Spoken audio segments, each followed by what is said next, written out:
ଆଜି ଆମେ ଏକ ଏମିତି ପ୍ରଶ୍ନକୁ ନେଇ ଆଲୋଚନା କରିବାକୁ ଯାଉଛୁ ଯାହା ଶୁଣିବାକୁ ଯେତିକି ସହଜ ତାର ଉତ୍ତର ଖୋଜିବା ସେତିକି ବହୁତ କଷ୍ଟ। ପ୍ରଶ୍ନଟି ହେଉଛି, ବ୍ରାହ୍ମଣମାନେ କ'ଣ ପ୍ରକୃତରେ ଦୁଷ୍ଟ ଥିଲେ?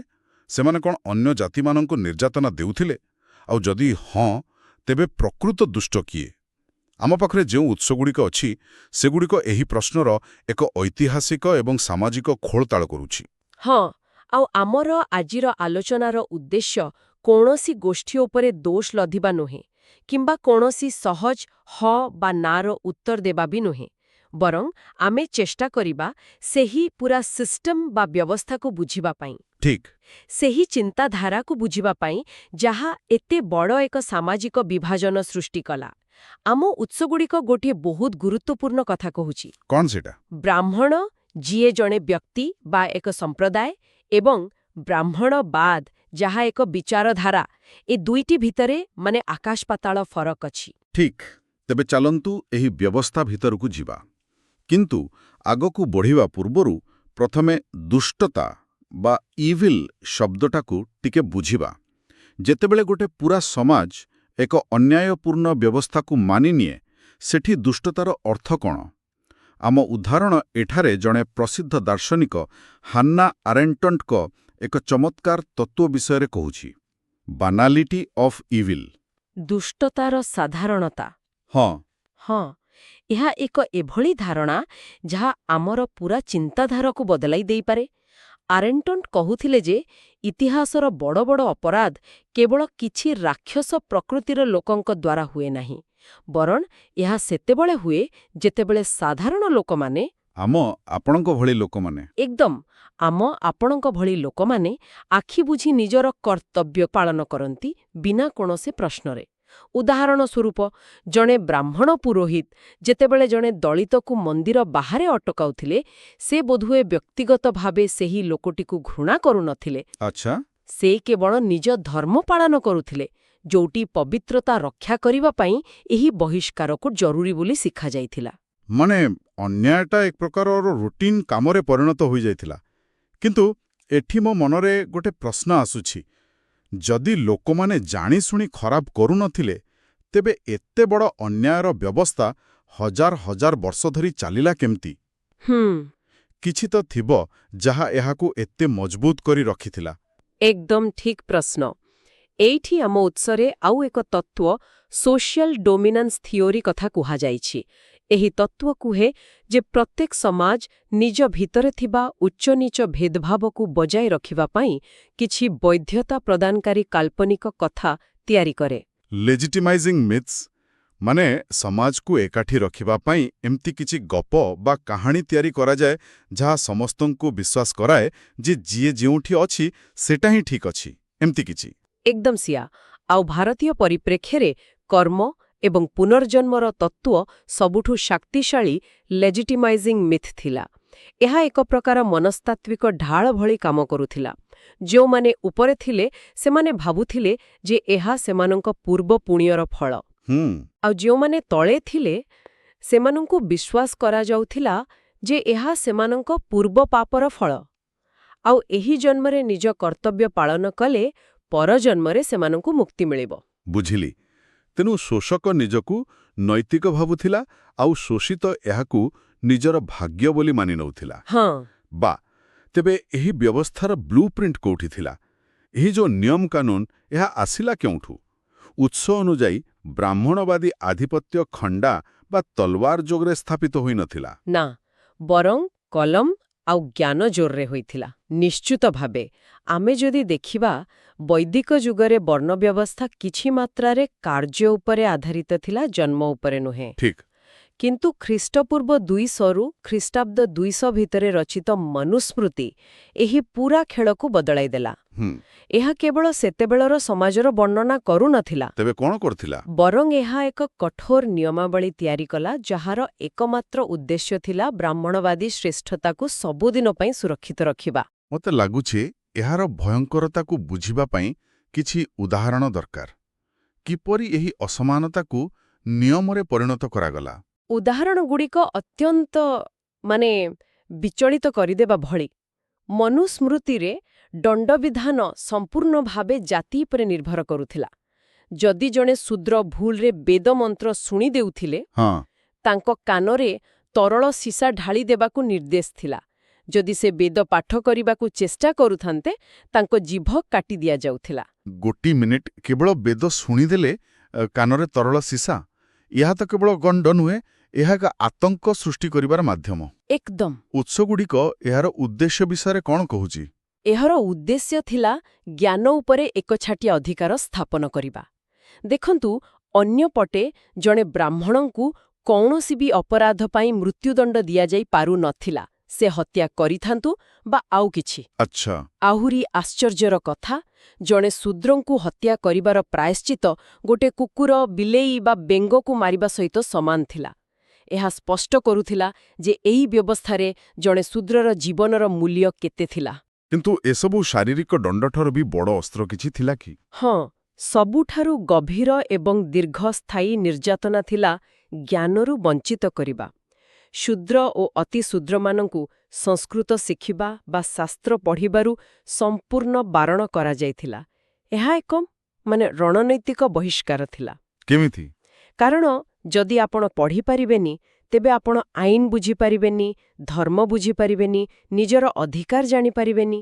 ଏହାର ଅର୍ଥ ଆପଣ ସବୁ କଥା ପାଇଁ ବ୍ରାହ୍ମଣମାନଙ୍କ ଉପରେ ସମ୍ପୂର୍ଣ୍ଣ ନିର୍ଭରଶୀଳ ହୋଇଯିବେ। ଚିନ୍ତାନାୟକ କାଞ୍ଚା ଇଲାୟା ସେଫର୍ଡ ଏହାକୁ ଆଧ୍ୟାତ୍ମିକ ଫାଶୀବାଦ ବୋଲି କହିଛନ୍ତି। ଆଧ୍ୟାତ୍ମିକ ଫାଶୀବାଦ? ହଁ, ଯେଉଁଠି ଯେଉଁମାନେ ଶରୀରରେ କାମ କରୁଥିଲେ, ସେମାନଙ୍କୁ ମସ୍ତିଷ୍କ ବ୍ୟବହାର କରିବାକୁ ଦିଆଯାଉନଥିଲା। କାଗଜରେ ତ ଏ ନିୟମଗୁଡ଼ିକ ବହୁତ ଭୟଙ୍କର ଲାଗୁଛି, କିନ୍ତୁ ପ୍ରକୃତ ପ୍ରଶ୍ନ ହେଉଛି, ଏହା କ'ଣ କେବଳ ଏକ ଧାର୍ମିକ ଗ୍ରନ୍ଥରେ ସୀମିତ ଥିଲା, ନା ବାସ୍ତବରେ ସମାଜରେ ଏହାକୁ ଲାଗୁ କରାଯାଉଥିଲା? ଇତିହାସ ଏହାର ଜ୍ୱଳନ୍ତ ପ୍ରମାଣ ଦିଏ। ଉଦାହରଣ ସ୍ୱରୂପ, ଦକ୍ଷିଣ ଭାରତର ଚୋଳ ସାମ୍ରାଜ୍ୟରେ ରାଜାମାନେ ବ୍ରାହ୍ମଣମାନଙ୍କୁ ବ୍ରହ୍ମଦେୟ ବା ଅଗ୍ରହାର ନାମରେ ବିଶାଳ କରମୁକ୍ତ ଜମି ଦାନ କରୁଥିଲେ। ଏହି ଜମି ପ୍ରାୟତଃ ସ୍ଥାନୀୟ କୃଷକମାନଙ୍କଠାରୁ ନିଆଯାଉଥିଲା, ଯାହା ସେମାନଙ୍କୁ ଭୂମିହୀନ କରିଦେଉଥିଲା।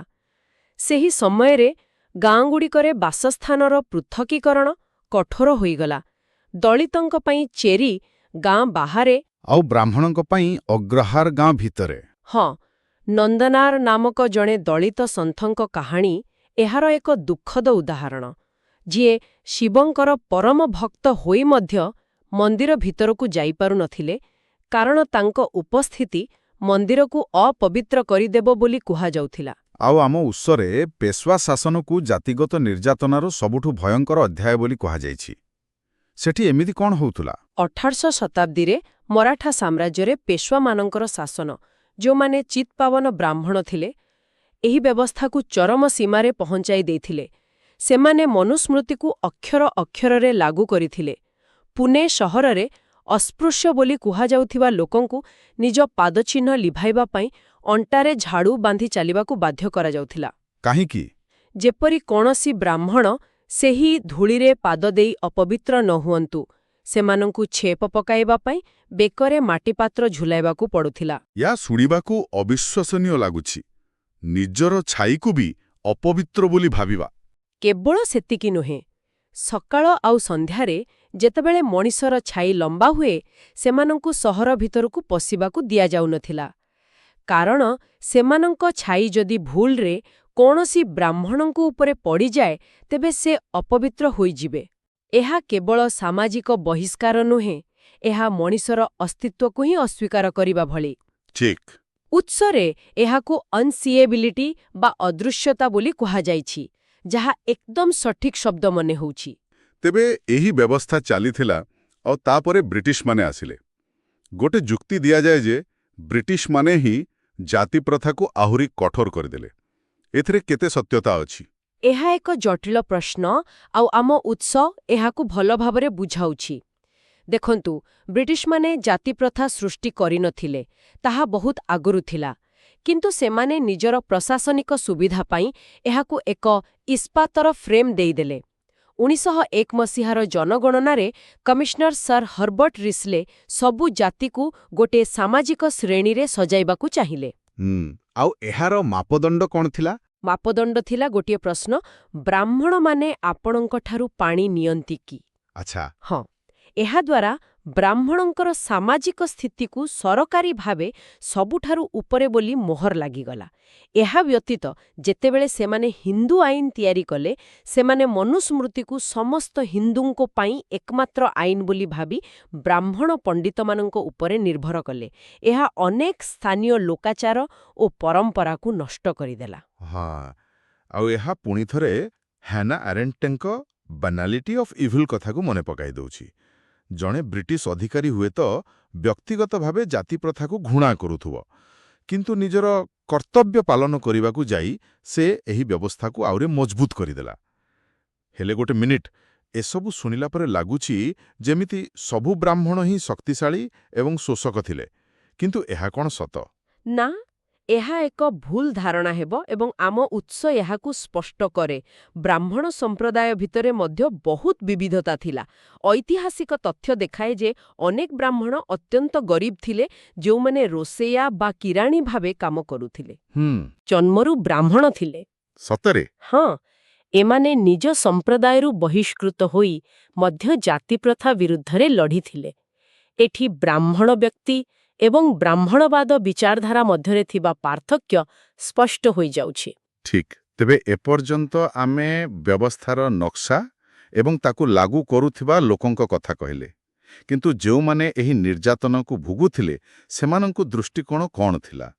ଜ୍ୟୋତିରାଓ ଫୁଲେ, ପେରିୟାର ଏବଂ ବିଶେଷ କରି ଡକ୍ଟର B.R. ଆମ୍ବେଦକର ଏହି ବ୍ୟବସ୍ଥାକୁ କିପରି ଦେଖୁଥିଲେ? ଏହି ଚିନ୍ତାନାୟକମାନେ ହିଁ ଏହି ବ୍ୟବସ୍ଥାର ପ୍ରକୃତ ସ୍ୱରୂପକୁ ସାମ୍ନାକୁ ଆଣିଥିଲେ। ବିଶେଷ କରି ଆମ୍ବେଦକରଙ୍କ ବିଶ୍ଳେଷଣ ଅତ୍ୟନ୍ତ ଗୁରୁତ୍ୱପୂର୍ଣ୍ଣ।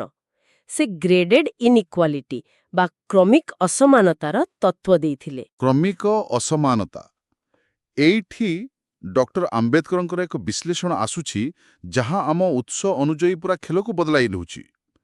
ଏହା କେବଳ ଶୋଷକ ଆଉ ଶୋଷିତର କାହାଣୀ ନୁହେଁ, ତାଠୁ ବହୁତ ଜଟିଳ, ନୁହେଁ କି? ହଁ, ଏହା ହିଁ ଏହି ବ୍ୟବସ୍ଥାର ସବୁଠୁ ବଡ଼ ଚାଲାକି ଥିଲା। ଆମ୍ବେଦକରଙ୍କ ମତରେ ଜାତିପ୍ରଥା କେବଳ ଦୁଇ ଭାଗରେ ବଣ୍ଟା ହୋଇନଥିଲା, ଉପରେ ବ୍ରାହ୍ମଣ ଆଉ ତଳେ ବାକି ସମସ୍ତେ। ବରଂ ଏହା ଏକ ସିଢ଼ି ଭଳି ଥିଲା ଯେଉଁଠି ହଜାର ହଜାର ପାହାଚ ଥିଲା। ଆଚ୍ଛା। ଆଉ ପ୍ରତ୍ୟେକ ପାହାଚରେ ଥିବା ଜାତି ନିଜ ତଳ ପାହାଚର ଲୋକଙ୍କୁ ଦବାଇ ରଖିବାରେ ଏକ ପ୍ରକାର ଆତ୍ମସନ୍ତୋଷ ପାଉଥିଲା। ଏହାଦ୍ୱାରା ଉପରବାଲା ବିରୁଦ୍ଧରେ ସମସ୍ତେ ଏକାଠି ହେବାର ପ୍ରଶ୍ନ ହିଁ ଉଠୁନଥିଲା, କାରଣ ସମସ୍ତେ ନିଜ ତଳେ ଥିବା ଲୋକଙ୍କୁ ଶୋଷଣ କରିବାରେ ବ୍ୟସ୍ତ ଥିଲେ। ଏଇଟା ତ ପୁରା ବ୍ୟବସ୍ଥାର ଡିଜାଇନକୁ ବୁଝାଇ ଦେଉଛି। ଏକ ପ୍ରକାରର ସାମାଜିକ ଡିଭାଇଡ୍ ଆଣ୍ଡ ରୁଲ୍। ତେବେ ଆମ୍ବେଦକର ବ୍ରାହ୍ମଣବାଦକୁ କିପରି ବ୍ୟାଖ୍ୟା କରିଥିଲେ?